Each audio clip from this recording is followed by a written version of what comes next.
Hello again, everyone. This is Collocations Part 12. This is the 12th video in my collocation series, and like the others, I'll present 5 commonly used collocations to you, numbered 56 to 60. But first, I'll give you the opportunity to guess the appropriate word or words to complete them. Then, I'll give you the answers and provide you with additional examples for each one. I also recommend that you pause the video at each question to give yourself some extra time to think of the answers. So, are you ready? Okay, here we go again. Number 56.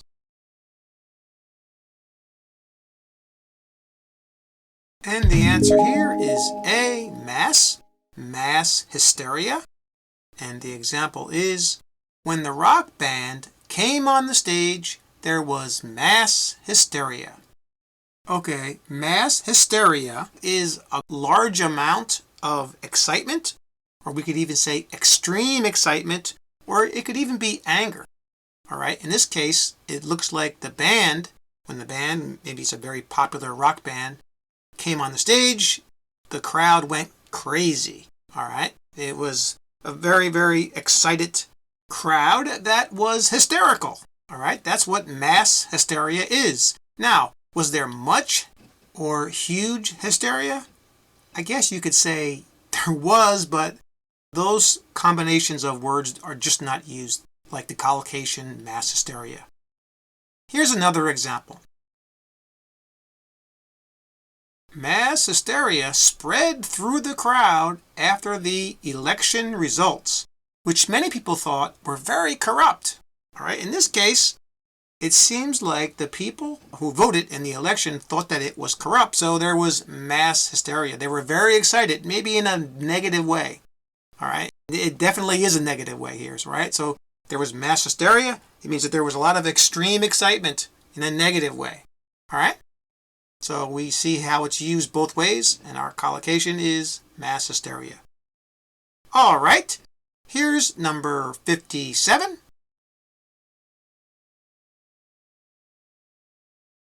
The answer here is C, firm grasp. And our example is, he had trouble speaking English even though he had a firm grasp of its grammar. All right, to have a firm grasp means that you have extreme knowledge about something. You are almost like you're controlling something. Okay, so in this case, the person had a good control or extensive knowledge about the grammar in English, but he couldn't speak well. All right, now fleeting and hard, both of these don't work. All right, and here's another example. Eric had a degree in economics, which gave him a firm grasp of the financial matters at his company.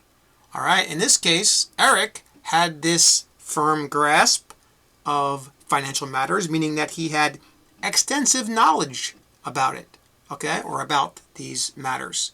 And because he had this degree in economics, okay? That's what to have a firm grasp means, and that's our collocation. All right. Here's number 58.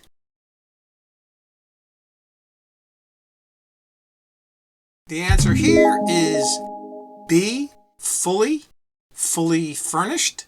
And our example is, the apartment was much more expensive than the others because it was fully furnished and included a washer and dryer. All right, so if an apartment is fully furnished, it means that you would have everything supplied to you that you need. This usually means that you have a bed, you have furniture, let's say a couch, tables, chairs, all right? And then they usually add extra things to make it even more furnished. Like, for example, a washer and dryer. Some apartments don't have a washer and dryer, but let's say a fully furnished one might have it. Have everything else you need plus the washer and dryer, which means it has even more things. And like the example, these apartments are usually more expensive than the others. All right, now, wholly furnished or highly furnished, they don't work. All right, our collocation is fully furnished. And here's another example. They rented a house fully furnished with everything they would need for their large family. All right, so this house that they rented had nearly everything that they needed for a large family. Okay, same idea, something that's fully furnished. This is used very often. All right, here's number 59.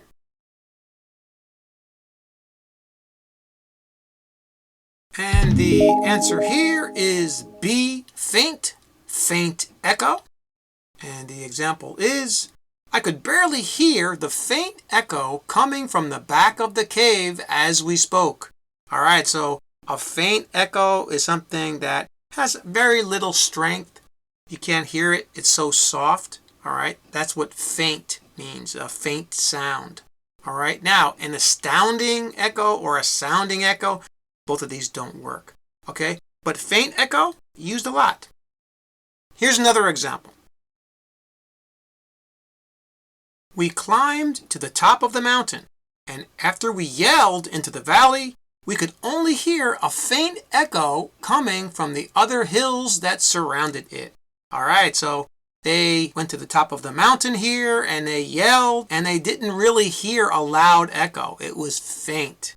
Okay, that's what a faint echo is. Okay, now for our final collocation, number 60.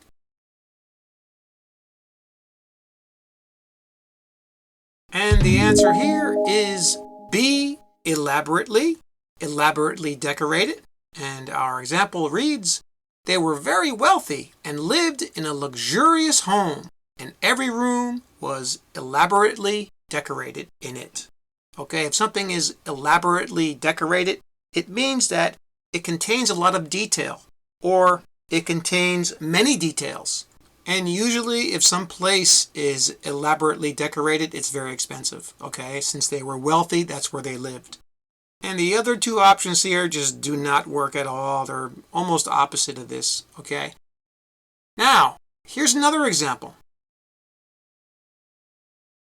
Her birthday cake was elaborately decorated with beautiful edible flowers. All right, so there was a lot of details in the decoration of this person's birthday cake. All right, it was elaborately decorated. Okay, so that's what it means, and this is used quite often.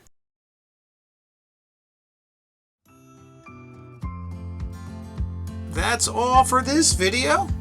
Thanks again for subscribing, and please like and share if you get a chance. And remember what I always say, keep practicing. See you next time.